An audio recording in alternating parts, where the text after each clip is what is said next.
our Audi A3 S-Line has arrived today. It's the Cabriolet. So some really nice features throughout. I'll show you as we go through the car. So with the S-Line, you get some S-Line badging, S-Line seats, which are half leather, very sporty. S-Line tread plates, you get sport suspension, Audi Dynamic Drive Select, so you can pop the car into sport, which will give you that suspension.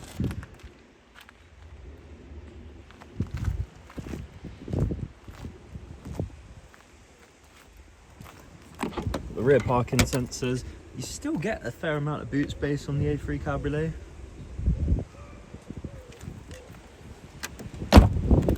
My second car ever was A3 Cabriolet.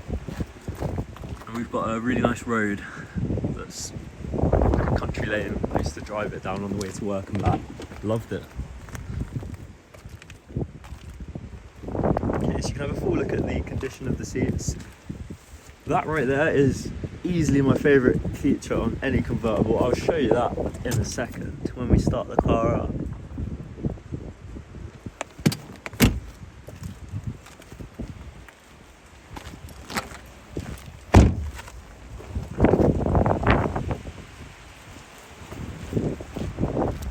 Got the bi-xenon headlights on the front. Okay, so I'll now show you the startup and how it all works. So another thing to highlight with the S-Line, you get the flat bottom steering wheel with S-Line badging right there. Matte aluminium chrome inlays.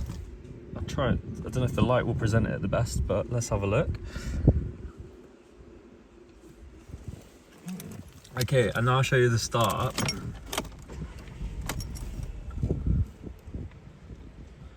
Nice and solid. So the feature I was talking about a minute ago is operated right here. Just press this button on.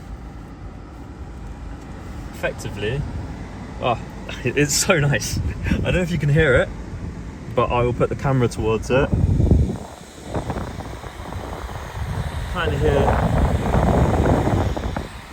So in essence, that feature is called a warm air collar. So it means that if you're driving around with the roof down in the winter, warm air will hit your neck, and it is absolutely unbelievable. It feels very, very nice. The first time someone asked about it, I remember in my first month working here, someone asked if a car's got an air collar, and I thought, what a ridiculous feature, like who needs a warm neck? Until I tried one. It's absolutely amazing.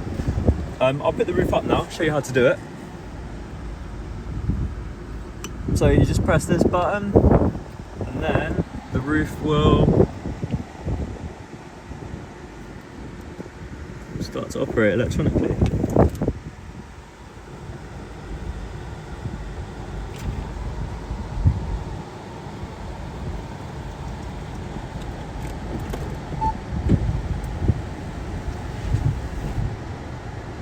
There we go. So it's got the dual climate. Got heated seats, obviously the air collar, which I've got on at the moment. In terms of your driving styles, right here you can select it. You can even do it via the menu. So the menu and then car will get to your driving styles on, but there is also a button for it as well. So there's a button here if you're driving. Because I appreciate you don't necessarily want to go click the menu whilst you are driving. I'll just show you the menu here. So it's next to where the convertible roof's operated. You've got an electric handbrake. You've got some shortcuts here, so like nav, for example, if you want to go onto your map straight away, and telephone, media, if you want to connect to your phone and put Bluetooth on, or radio and whatnot. It's just all done here. You've got your manual gears. Here is if you don't want to have a screen in your way when you're driving, you can simply press it down. Traction control is operated here, and then you've got your start stop, which you can turn off and on. On the right hand side is your lights. I just popped mine onto auto personally, however I appreciate people have different requirements and things that they'd like to do. Simply operate here for the auto lights. Okay, so your mirrors are electronically adjustable, power folding and heated. So you just simply bring them up or down as opposed to how you want to.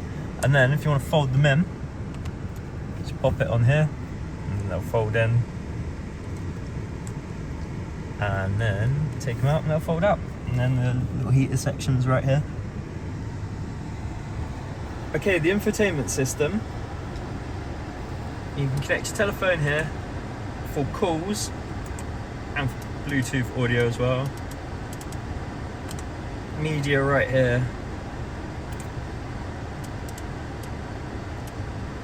Navigation right here.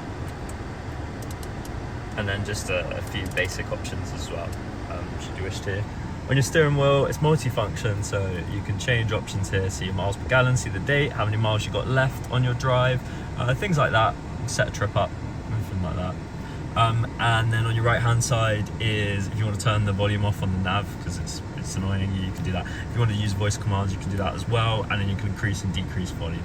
You can also change some options here, sorry, on the dash, if you don't want to be distracted when you're driving. So super convenient. I think I've covered most things. Should you have any questions though, please feel free to give us a call.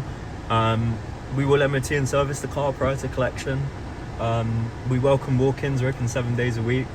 It's a family-run business and we've been operating for 25 years, so yeah, feel free to pop down. We'd love to meet you.